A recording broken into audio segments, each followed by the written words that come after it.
This is a Nekko Media podcast. What's your pleasure, sir?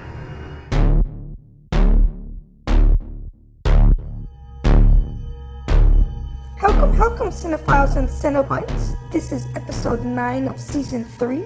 I'm your hostess with the mostest, Cat Cenobite in Hell, the bringer of chains, Annika Pussyfoot.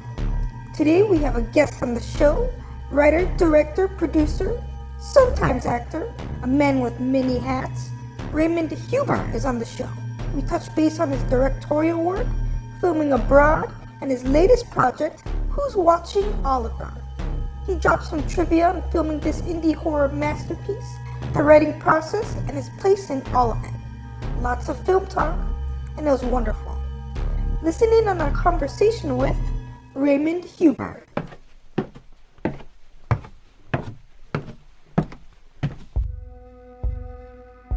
All right, well, welcome to this new episode. Today we have a special guest on the show, writer, producer, director, and actor, Raimund Huber.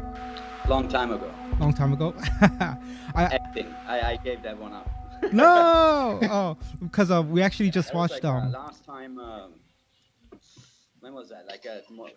10 years almost. 9 years ago. Oh, wow. Was that Adrenaline? Was that Bangkok Adrenaline? The one It was Bangkok Adrenaline and some French movies and some American TV shows and blah, blah, blah. So, but okay. It was just short-lived. Oh, okay. Well, you were one of my favorite parts of Bangkok Adrenaline. Yeah. I felt like you were kind of the heart. Yeah. Oh, yeah. Actually, I was in the middle of saying before, we rewatched it last Sunday just to kind of retouch on it. I accidentally found it maybe circa 2010 at the Blockbuster by my house. And I was like, what is this? Action octane. But yeah, I felt like you were kind of the heart of that film.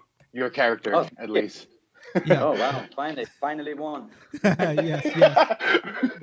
Well, Daniel got all the credit for everything. Well, I mean, he was busting up dudes, and that was badass. But, like, you were the guy I could relate to, like, just kind of stuck there in over your head trying to make the best. And you busted up some dudes, too. Go ahead, Ono. I know you are dying to ask the million questions. No, well, should. Yeah, feel free to kind of give us a little bit on your background in film and how you got started in it. Originally, I started, I can't even remember. It was like around maybe 2001 or 2002. I can't remember. So I started actually making snowboard and ski videos. Oh, okay. And I traveled around the world doing diving, and I did a lot of underwater videography, right? Oh, wow. Really? So nice. This is how I was doing my living. I was traveling around the world and just, try to make some money. It was better than fruit picking, right? Right. And cooler. Yeah. So because, you're also doing like dive guide and dive instructor and stuff like this. So it's an easier life, but the money is always very low. You survive, but the good thing is you can travel around and make your money with that a little bit, And it was in Thailand then that I, by accident, got into it. There was a film. It was called a pirate film. Back then, it was like all the Pirates of the Caribbean fever, right? Okay. And right. There was a film called Blackbeard. I'm not sure if you guys saw that film. And I started working on that film and met a lot of filmmakers and actors and so on and so on. This is how I got slowly into the industry in Bangkok and Thailand, actually. Nice. And we were doing this for a while and then eventually working with a lot of people on the set. So I learned on the set, basically. So, of course, the theory from the books, but they don't help you much. It's like we working with the directors, especially the DOPs, they hated me all the time because I was always around asking all these questions. How do you do this and that? Right? Yeah. So they always had to school me of everything, right? And we were doing this for a couple of years, and then in 2008, I think, 2008 came the time, my first film, Bangkok Adrenaline, which I co-wrote it with Conan Stevens. Conan the big dude. Yeah, the big guy. The pro wrestler. He actually has a good career now. Because he ended up, after Bangkok Adrenaline, ended up in in The Hobbit, in Game of Thrones. Game of Thrones, yeah. He was the original Spartacus. Mountain. Yeah, lots. And now he's in the Philippines. He's making a lot of TV shows there. His career took off as well, right? So Nice. So I co-wrote that film actually with Conan, right? And then started making that, and that was the start with Bangkok Adrenaline, basically, right? Originally, I wanted to shoot a horror film, but that was the original plan. Yeah. Back then, everything was about martial art action. Okay. In Thailand, you remember like Tony Jaa days and all that, right? Right. So everything had to be martial arts. It's like almost like the Hong Kong days repeated in Bangkok. I see. Interesting. 70s, 80s, Hong Kong. That all came back to Thailand because of Tony Jaa back in the days. We wanted to create this east to west project, like foreigners and Thais shooting in Thailand and so on and so on for the Thai market and the international market. And this is how Bangkok Adrenaline came alive. So they wanted me to make an action film. Bangkok Adrenaline, like it's such a really great balance of comedy and action. Like I didn't expect to see all that comedy stuff afterwards. I thought this was going to be a straight up like action, like action 80s cinema kind of film, but no, it's like I really loved it, man. The plan was to make it for a younger audience. Okay. Because martial arts back in the days, especially like when was that, like 10 years ago, or when the Tony Jaa stuff came out almost 15 years ago, it always got like R ratings in the UK and places like Germany. They're very sensitive. They used to be very sensitive with the material. So it would always get like an 18 plus or something, right? So we wanted to make it more for teenagers, right? So with jokes, you can see there's no blood scenes or major killing scenes or something like this, right? It's not too much in that, and no swearing or very limited. It's very plucky in a sense, right? Yeah, and then we obviously had to add something, which was the comedy, then, right? And, we worked on that, especially with Conan, the big guy, Right. Okay, right on.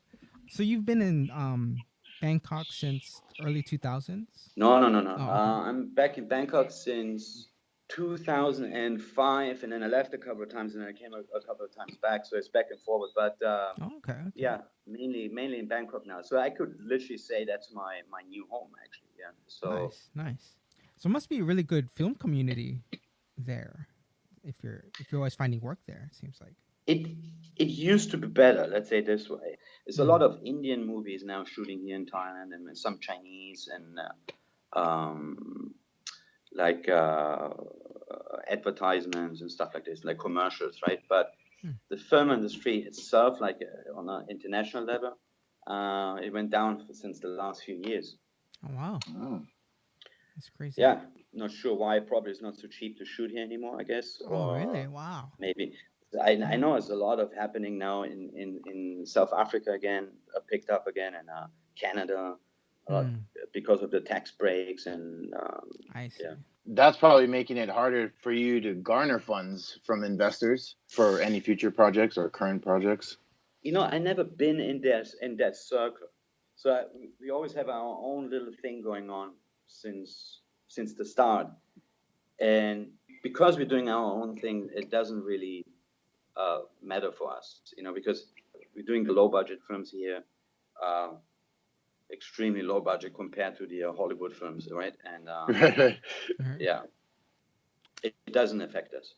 So we still, if we have a good project, we can make it for a reasonable price and show that we can make some profits to the investors, that our plan is solid, then it's no problem. Oh, okay. There's a lot of investors okay, they listen to you pitch quick, because most of the people just pitch it quick in 5 minutes, and then you talk about how you're going to get their money back. This is what they are interested in. They're not interested so much in the film. Of course, in the film, they don't want to make a bad film or with bad people or so. But in the end, pitching is all about return, not the movie itself. I see. Yeah. Okay, that makes more sense. Yeah, if you're going to invest that much money, at least break even, right? Yeah. Can I ask, what was the pitch like for Kill 'Em All? I didn't write this. I Yeah. didn't even pitch that film. Oh, okay, but you directed it, right? I directed it. Yes. Okay. It came from George Tan and Patrick Ewald. They got together. Patrick is a guy in the States, and I met George Tan in Bangkok, right? But he's also from I think he's from New York. They planned this film together, right? The original title was Freelancer, which I hated, and I tested and said, "Come on, let's change the title." And what happened is, it's like I changed the title to "Fuck Him Up," and they didn't have the balls to run with it. So let's say this one. All right. And then I came up with another title, Kill 'Em All, basically, right? But I preferred the Fuck 'Em Up title. I do too. Now that I've heard that. Yeah, it's a great title, And I see that on the shelf or on the streaming catalog. That's my evening's viewing. Yeah, exactly, right? And I remember like one guy complained about the title, and then everybody lost the balls, and yeah, that was it. Oh man, that was the end. That was the end of Fuck 'Em Up. Just takes that one guy. That one guy. Well, in the end, it got made. It got made. Yeah. Yeah. So basically, I didn't pitch that movie. Oh, okay. No, because I really enjoyed that one too. That was more action based than like there's no comedy at all.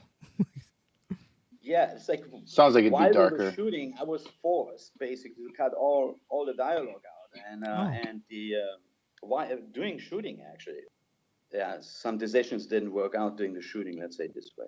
So some decisions we made in pre-production didn't work out during shooting, and then we had to make these changes. Right? Oh wow! While we were shooting, yeah, and then we just said let's go crazy with the action. Okay. Nice. Wow. Did that extend the shooting schedule? Like, was it were you there longer? Everything on time. Everything on time. The schedule, money, everything. Yeah. Oh wow! Yeah, I really enjoyed that one too, though. Kill 'Em All. Oh, good. That was nice. That's. Did you what see did that? You like most? What I liked. I have not seen Kill 'Em All. Like when I was watching it, it was more like it was kind of like. Shame on you. It's like Bloodsport. I shall get to it though. Bloodsport meets like the Saw movies. Like you're really. You're putting this. It's kind of like an interesting tone. Like the Kumite. A lot of people compared it actually to that. Actually, what did it say? The Japanese film on the island. What is it called again? Oh, Battle Royale. Battle Royale and Saw. Like Battle Royale meets Saw. Oh, okay. Oh God, now I have to see that. I love those. I was gonna movies. say it's the Kumite meets Saw. You know. But like with that rampant. Like you're forced to fight. And shit. Oh shit. Like you're forced to fight to the death, and like there's no. Yeah, Max, you missed out. Geez, you couldn't have brought that over on Bangkok Dangerous Day. I mean, I know you had to bag after that movie, but shit, dude. Anyway, Bangkok Dangerous Day or Bangkok Adrenaline? Yeah, Bangkok Adrenaline. Sorry. Which debut? Is another film that should not have had a remake. Oh, sorry. That was an dangerous. The original is the best. I love the movie so much. The original Bangkok Dangerous from when was it? 2002, 2001, something like that. Something like that, yeah. And then that America was got so good. That was really good, yeah. So then, the American version wasn't really. Then Ghost Rider came and turned it into. What the fuck is this movie? What the fuck is that? Oh my God, what is this? It's terrible. Oh, yes. man. So anyway, if you're just tuning in now and you think Ray directed Bangkok Dangerous, the remake, he did not. He directed a totally separate and way awesomer movie that is comical, but like intentionally, not like the Ghost Rider film. His film is Bangkok Adrenaline. Well, let's get to your most current project. The nitty gritty. Who's watching? The film we love. Oh. Who's watching Oliver? Who is watching Oliver? Yes, we're so impressed with that movie. It? Oh man, yeah, dude, I loved it, dude. I loved it. What did you like the most? I liked how you guys were able to convey kind of this almost sweet story that's totally dark and fucked up, but you're able to empathize with Russell's character, with Oliver. He's kind of like a tortured soul who feels like he's just kind of stuck. He's a cog in this fucking machine of his mom's pathology, and it's just kind of terrible. Without giving away the ending, which also was like, I told this motherfucker, you got to watch the whole way through. It's like, all right. Anyway, side note. Yeah, actually, a reviewer got us completely wrong because she did not choose to watch the film to the end. She didn't go through the credits, and she didn't see the end scene.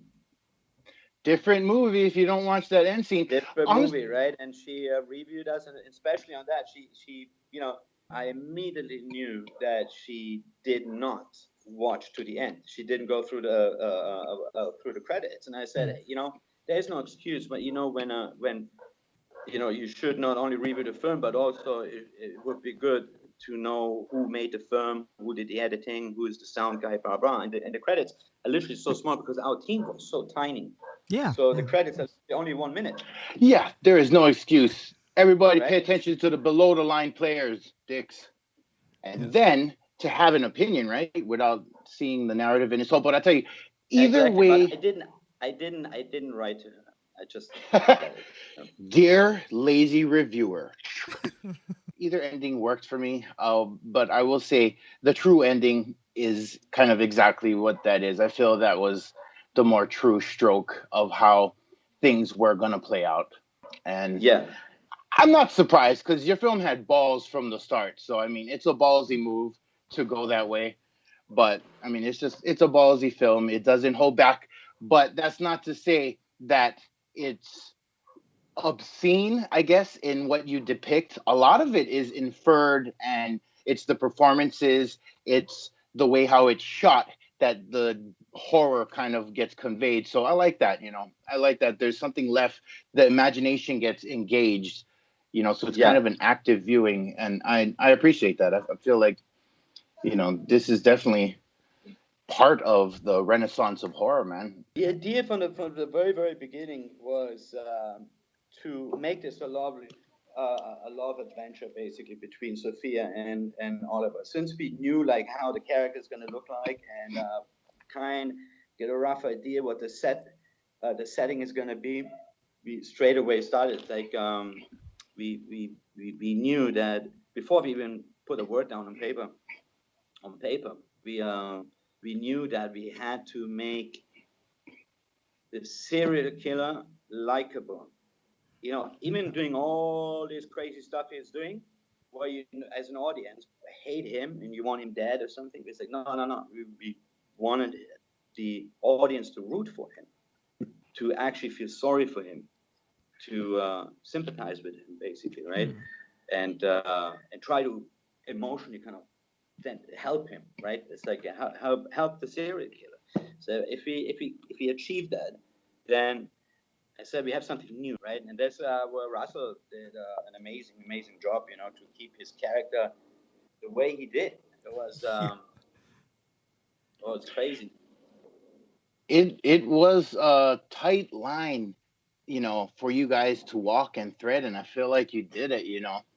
The tone is consistent, and you're always on teetering on that edge of like, fuck, I know this dude is doing some horrible shit, but like, I want him to like transcend that shit. Like, fuck, mama, she is. Oh, come on, dude. But it's also like, that's your mom, and it's like, fuck, I get it. Yes, mom. It's like a whole bunch of conflicting emotions at once, and you rarely get that in a horror movie. I mean, let alone in your average drama, you don't have that much good and complicated layering of drama.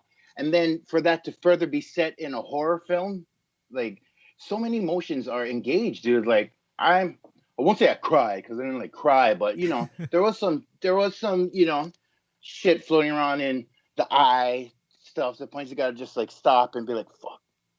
Also, the use of the music too. That was a weird stroke that fucking paid off.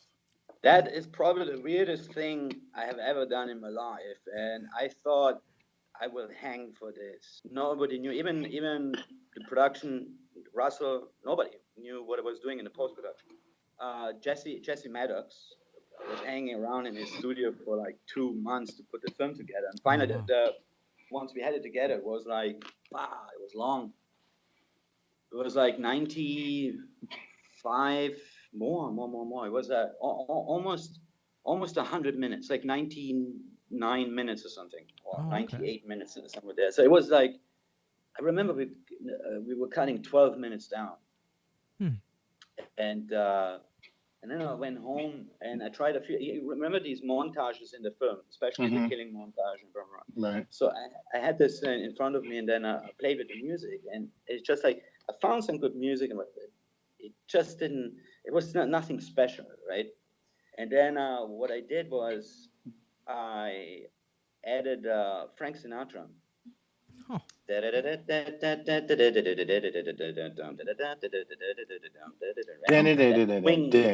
Swing music. I'm like, whoa, that looks crazy. In the mood, I think that's what's called. So and then I started adding the swing mood through the whole film. So I was like looking for swing titles and so on, or like early jazz, not 60s, 70s jazz, like 40s jazz, 50 jazz. And then wow, I was like, whoa, that's completely different. So I decided to put that music on. I thought the whole crew was going to kill me after it's done. And I think the first time we actually showed it, there were some looks. Well, like as a screening, we only had a screening to see if people like it. There's something to say, and But I had a few looks because half of the team didn't believe in the music. Really, even after they heard it, after they seen it play, there was still something strange for them because you go different, right? And it doesn't seem normal. And then people have this, it doesn't look like a film, or it doesn't sound like a film because it's different, right?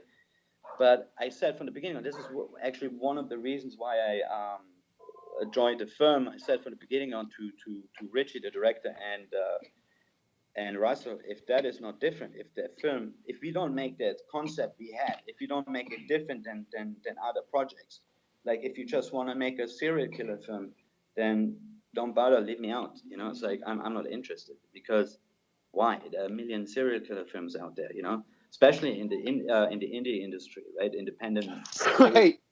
Like a million, right? I mean, probably making like every year a couple of hundred at least. Yeah, at least, So I said I have no interest. But if you're willing to go different, it doesn't have to be crazy or completely nuts or edgy or whatever, just different, right? Then I'm on board. Definitely. And this is then where we started going a little bit in a different direction, right? And that's why I stayed with the jazz as well as with the swing music, right? Another thing I really liked about that kind of jazz swing is that it harkens to a time when that music was popular, World War I, World War II, which kind of plays to the war that Oliver has inside himself and kind of with his mom too. So along with the dissonance from the images, it really spoke to the character conflict, and I think it just worked beautiful. So I'm glad that you didn't listen to the people who didn't get it at first. Yeah, now they thank me for it because the reviewers came out. It's like for tons of them, and almost every reviewer. It's like we have probably 100 reviews now on that film. Yeah. And almost everyone is actually talking about the music in a good way, right? So now they're coming back and say thanks for it, right? But in the beginning it was like half, I would say. Some weren't so keen on the film or didn't trust it. Yeah, I told you so moment. Well, I like that. Yeah, but I don't want to say it. I can say it now when I watch it. Say okay, yeah. The tricky thing with because you have like 3 writers, just always collaborating. So I'm sure you're just gonna clash on just more things than one. Actually, there were, of course, even through the filmmaking, because you had 3 minds on the set. During the writing process, it wasn't too bad. We were quite there with the vision, so we were almost on the same page. Obviously, I saw it a little bit different here. He saw it a little bit different there. But in general, actually, we were actually right on the same page, which surprised me because usually people go in complete different directions, right? And that's why it was an easy ride. I think, wow, it's like the first day riding. We started 2 p.m. We opened the beer, started riding at Richie's house together, Russell, Richie, and I. And then by midnight, Russell went home. And then Richie and I, we continued. Actually, we just wanted to drink another beer and then go as well. And then while we're having this beer, the midnight beer, basically, or the last beer of the day, we had so many crazy ideas then. And we're like, we can't go now. We got to write it down. Otherwise tomorrow is like maybe the mood is not there anymore or something, right? So we stayed until 2:00 p.m. again. So we actually were writing 24 and had the full outline of the concept written down, probably like 30 pages or something. And then Russell came the next day, 2 p.m. and we were like, we're going home. So we've been here for 24 hours, right? So yeah, and that was the first day writing. Wow. What did you want in the script that didn't make the final cut?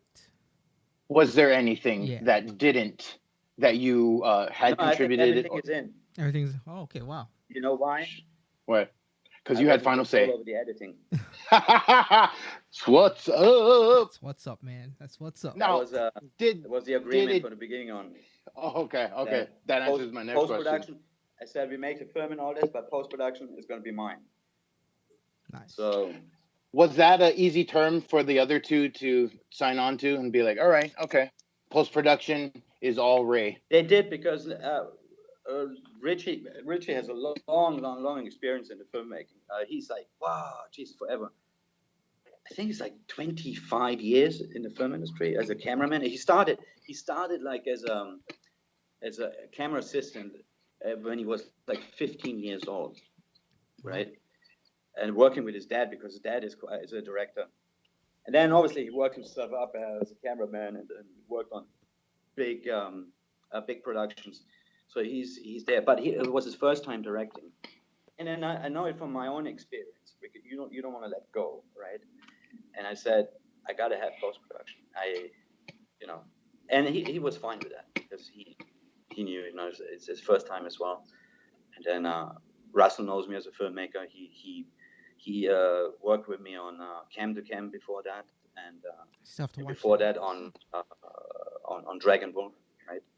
So we worked a few times. So that I guess Russell trusted me, and Richie, I don't know, maybe had a few too many beers. All right. To trust me. Oh yeah. Wow, nice. Well, the film is beautifully shot and well directed. We got to get Richie on the program too. No, he did an amazing job. It's like and you have to think about it because our team was so small. Like literally most of the time we were only 4 people. There was Russell, and then Alex Boyson, the sound guy, location sound, who in post and did the sound mixing as well. Oh, and cool. Richie, the director, and I as girl for everything, right? And he had to. It's very, very hard because he was shooting handheld or sometimes on a steady, but he had to focus his own. He had no focus puller, for example, or any assistant to help him out. Plus, he was doing the lights and all this and blah blah. Wow. To keep it all in focus, handheld. You just move a little bit, boom, it's out of focus, right? I mean, right. You the focus do it point all shifts, yourself, yeah. Concentrate on the framing, concentrate on the lights, concentrate on the focus, concentrate on the actors. Wow, amazing. Yeah, wow, that's crazy. And I love his style because it's very stylish. Yes. That after shooting, because I worked with so many DOPs in the past, that I really love his style because he took every shot almost. He took it dirty, which means something in the foreground. Something always needs to happen, not only like on you, but there's always something also in the foreground coming in, which gives a little bit more depth and more feeling. That it makes it all a little bit bigger as well and dynamic. So yeah, he did a crazy good job. That's it as well. Nice. Well, thanks for that term too. I've never heard that described. Dirty. Add that to our list of. Yeah, it's just like something instead of just shooting a frame, maybe you have a hand like let's say you're on a laptop and you see somebody typing. Instead, some people just choose to shoot the frame and see what it's typing, right? Right. But people choose to actually get a little bit the fingers in the foreground typing out of focus with the focus on the screen, so that was, we say, a little bit dirty. There's something more there always, right? Something going on in the foreground, but that's out of focus. So the depth of field is, we're seeing whatever the subject is behind whatever shit is blurry or going on in the foreground. Yeah. But even if just like if somebody passes through or something, just some movement, a little bit more visually interesting. In the foreground, so it's not only focused on the subject, on the actor itself or whatever you want to show. Like show more, right? Because you can take an insert with more detail, right? This is what we say. We take a shot dirty, right? Oh, okay. I like that. I learned something today. Was there any point during filming where you kind of went, this is too dark, the scene is too dark, we need to lighten it up, like in regards to tone? Well, let's say this way, that there were a few. One was really dark, and that wasn't really good at all. That kind of brought us down. The problem was we got Sarah to sign up for our film, right? And she only had a week or 8 days. I can't remember. I think it was 8 days. She gave us 8 days, and she had to be somewhere else. I can't remember exactly why. And she's in all the nice scenes. So I said, okay, let's shoot everything first, and then for 8 days straight, we only shoot with Sarah, right? Whatever is to do. And then we realized it's all the dark stuff, right? Before Sarah came, and I'm like, oh wow, and that was really nasty because it was one scene after the other, just the dark stuff shooting, and we also on top of it we were tired, and obviously people have disagreements on how things should work out. Right. Those were as well quite a lot. Tensions kind of coming to a head. We working instead of in America, I think we work like 10 hours on the set, and we were like easy working like 16 hours, and then for almost 2 months. Wow. Always like a break in between, like a week, and then we had a few days off because we were waiting for an actor, blah, blah, blah. But in total, we had I think it was like 24 shooting days in the time period of 2 months, right? And I remember because it's like Russell stayed in Richie's house during the time because he came from England, right? And but my place is an hour away from Richie's where we were shooting, so I had to get even an hour up earlier than everybody else. Wow. And then I remember this being on the train and then going with the Sky train basically to Richie's place, and first I wake up and I was like, okay, Ray, let's do this. It's like, fuck it, let's do it. Let's just concentrate and try to motivate myself and get on this train. And I'm happy and I'm thinking, okay, we're going to shoot today, this and blah, blah. Maybe I can add a little bit. The closer I got to Richie's house, my motivation went down. Oh. Literally, it's like on the station actually, to walk these stairs down and walk to his house. It's only like 300 meters or 400 meters, and then seeing the house, I'm like, I just want to go back home and sleep. Literally, I'm like, wow. And that was a feeling for quite a while. Wow. The darkest scene, obviously, because I would not recommend the filmmakers to shoot a film the way we did without a crew, because all the burden was on us, and at least get a few assistants. It's like for set dressing, for even like special effects were done by us. The lighting, everything is like. But also like the assistant stuff, like carrying bags, cleaning up after shooting. We had to clean it up, right? Every day there was an hour cleaning after every shoot when you're tired, and you just want to get it done, right? You want to be right. You want to be out already. After the first week, the first week you have the energy, you have the power, but then after 1 week you're like, wow. Yeah. Right? You're like, I'm on script page 4, right? Whoa. Oh, damn. Oh, wow. But there was no way back then anymore, right? So Yeah. we went through it. So yeah. Well, And then, like you said, it's like the nasty scenes, the dark scenes that were hard to shoot, and obviously the most darkest one was Kelly's scene. I wasn't even in. I walked out. Oh, really? Wow. Yeah, I just set everything up, and I saw one take, and I choose not to be in the room. Oh, wow. Kelly, Yeah, it that was- was the first victim, right? Yeah, Yes. Wow. the tattooed English girl, right? Yes. Okay. Yeah. Yeah, that one was the most. So that scene, That I was pretty walked dark. out. So it was, and you can't imagine how it was for us, you know. Yeah. I think everything else after that was pretty much inferred. It's just Yeah, too but it graphic. needed to be done in a way, you know. It's like because the plan was to make it shocking, but then bring the serial killer back, so you can like him, right? Mm. And that was the plan from the beginning, to make it as shocking as possible. But then, you know, because you as an audience yourself, you say, I can't believe I root for this guy after a scene like that, you know. Yeah. And you guys actually did root for him. Wholeheartedly. Wholeheartedly. You know, aesthetically, we were able to put ourselves in his skin and, you know, feel like I get what he's, well, not the murder part, but I get having to do some shit that I don't want to do.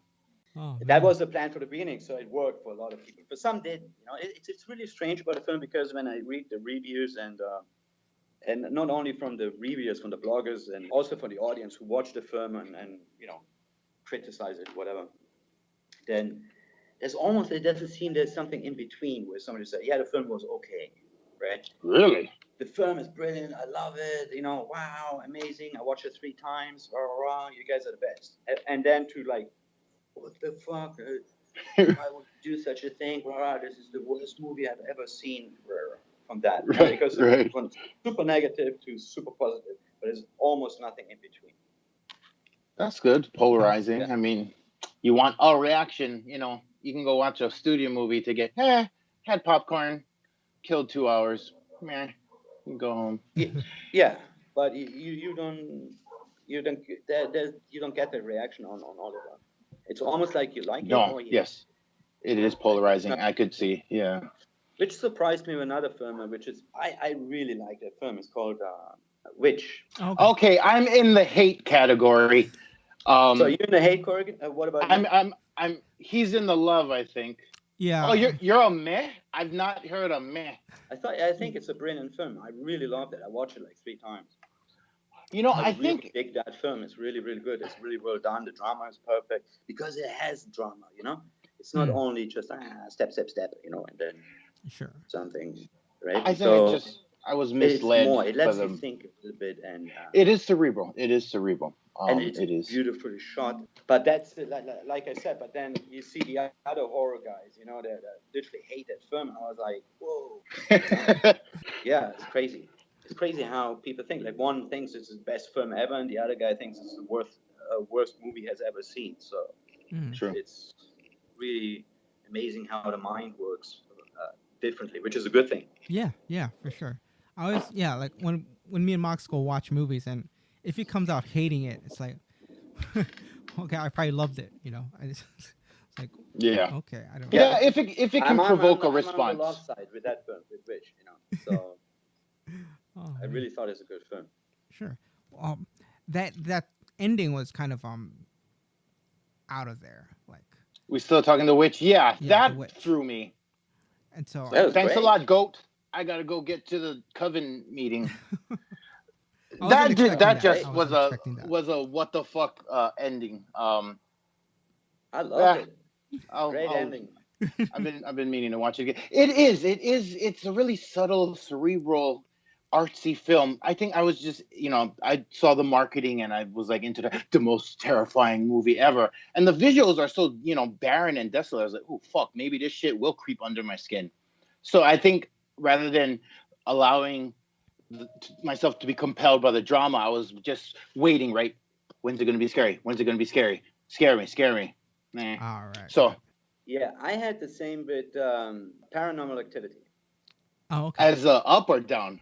Like, when's it gonna be scary? When's it gonna be scary? Yeah, exactly. That. And then because I thought it must be somewhere something happening, because To merit, right? why would it make so much buzz? Yeah. I think what Paranormal Activity is, it's the witch for people who don't want to think that much. You know, Right. we got criticized for Oliver a lot for letting audience think. There's a few reviews where it's like, why is he in Thailand? Or why is he in Asia? Or what are the pills for? How is he making his money? Right?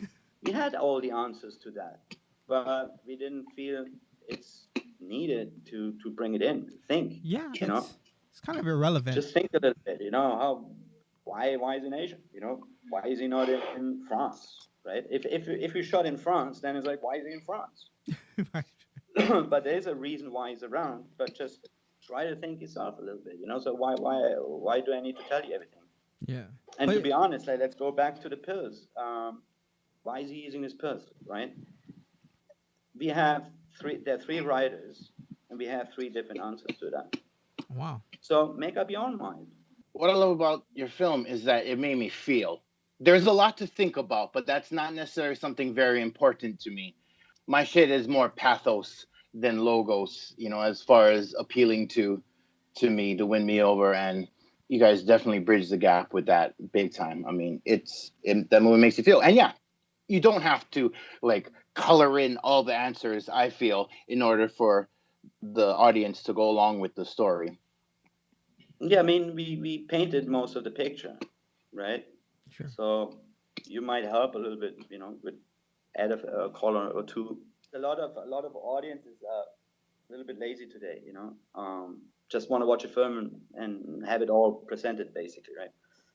But where's the fun? You know, it's like, I like when a film ends and you're still questioning everything, right? Like, wait a minute, let me think about this, right? Sure. Yeah. It was a wonderful film, man. And congrats to you and the entire crew. I know you guys won a lot of awards, and I'm sure the reception's still ongoing, I bet, with the release of the Blu-ray. I hope so too. Yeah. Yeah. Thanks a lot. And you guys obviously help us with that, which is great. And I spoke to Russell the other day, and we were like really grateful how many people jumped on the wagon basically and support us. It's like all the bloggers and reviewers, like you guys, you know, doing all the podcasts as well. It was like we were really, really surprised how many people actually in the horror industry actually like the film and chose to help us with it. You know, it's like we're really, really grateful, because without you guys, it's so hard to spread the word. You can't imagine. Just like to let 10 people know about your film, that's already like a whole week's work, right? I mean, Oh yeah.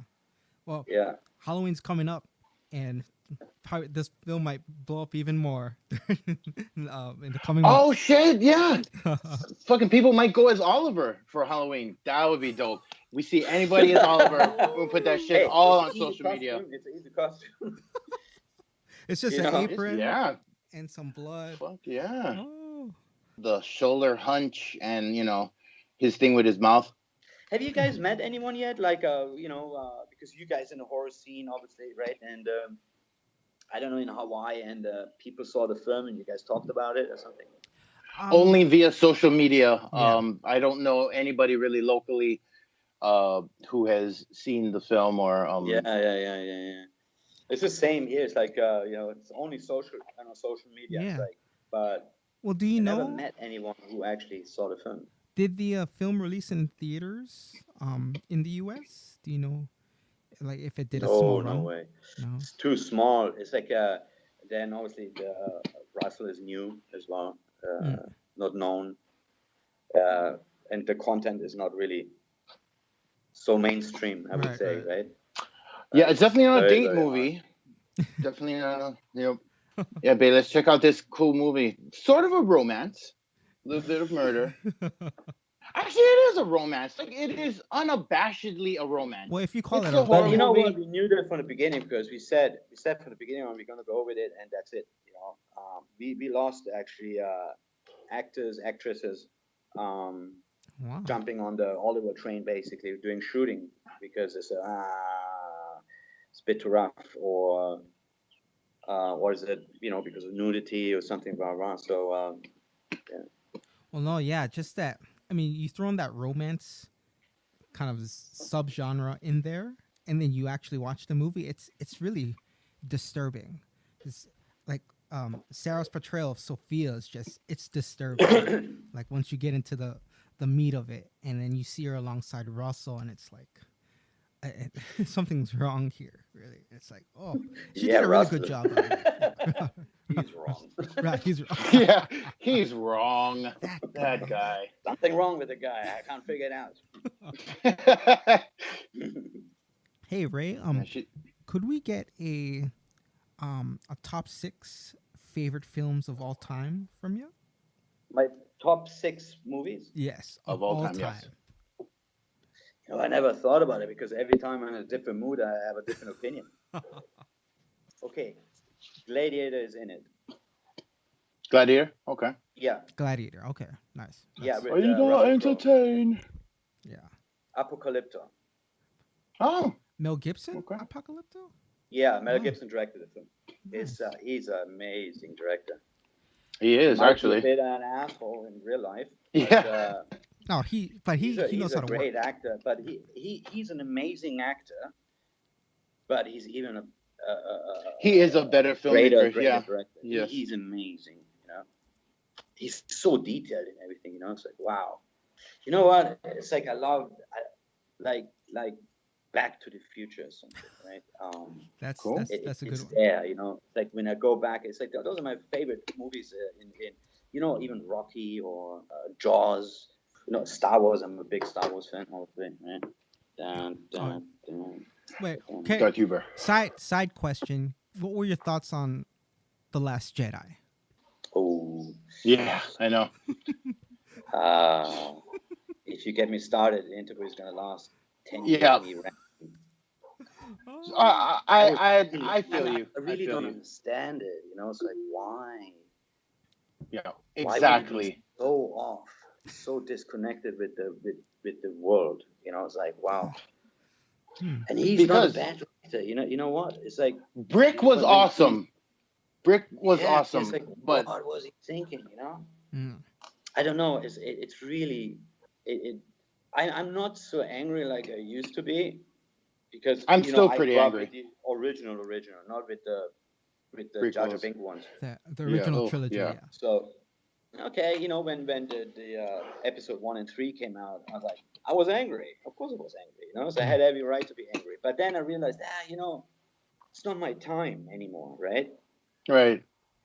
So it's for the new generation, right? So okay, I let it go, right? And now I'm just thinking I don't even have the right to say anything anymore. So if here's the thing. I personally I don't like it. I think it's completely wrong, especially The Last Jedi. But Especially.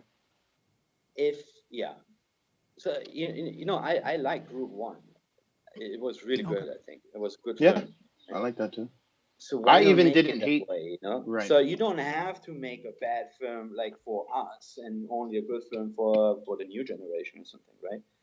But if listen, if the new generation is good with it and fine and I like it, okay, I'm happy.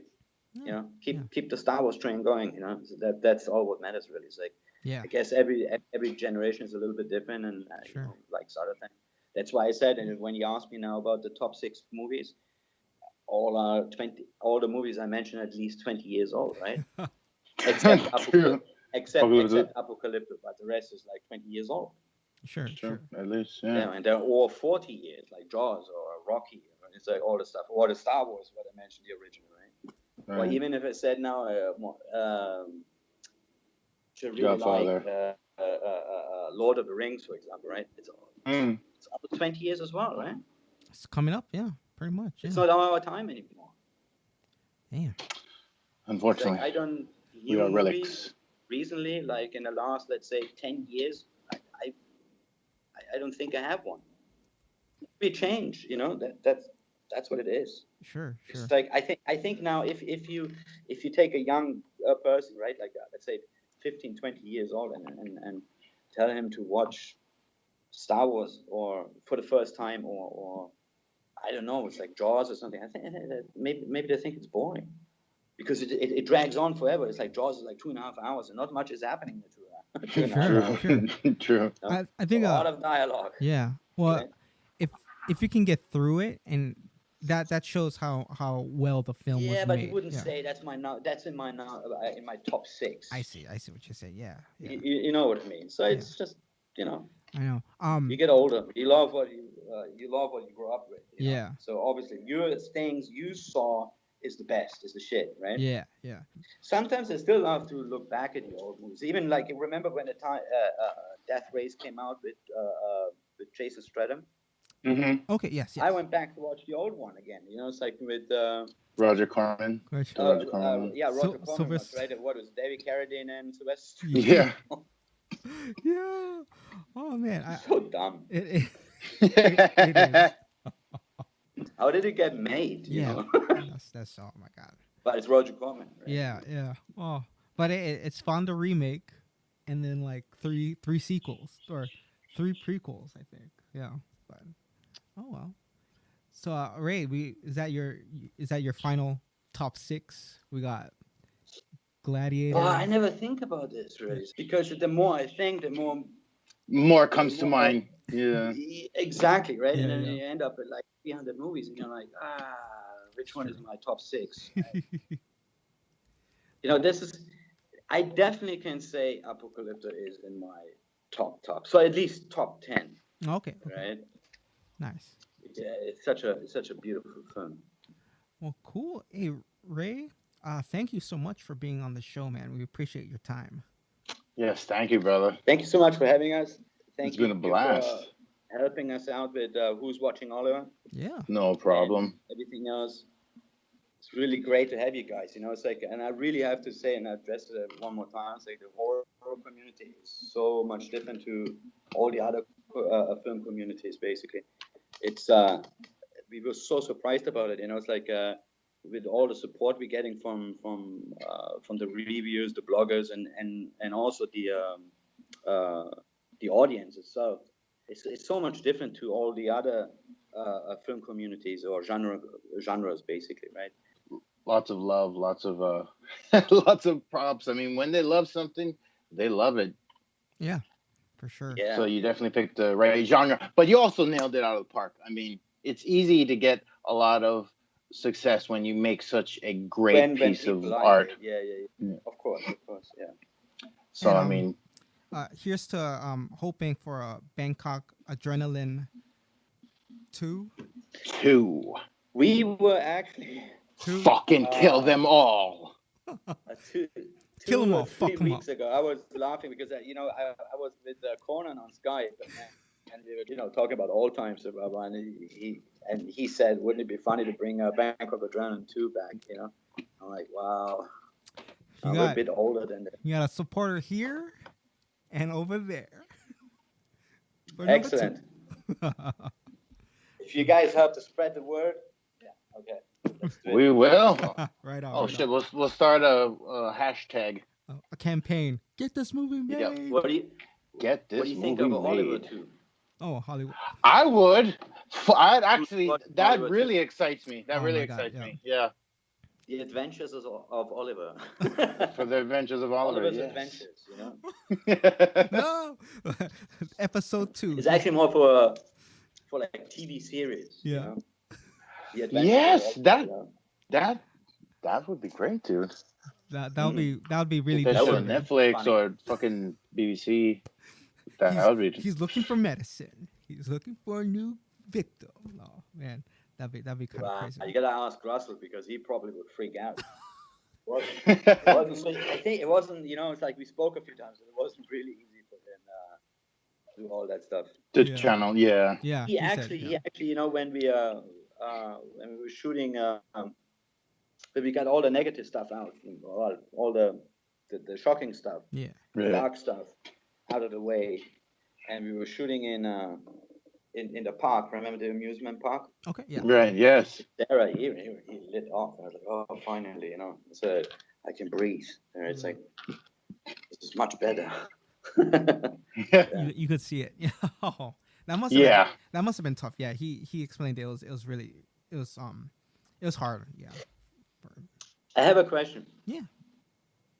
And you guys, what did you guys think the first time you saw Sarah In the In film, the film, in the film?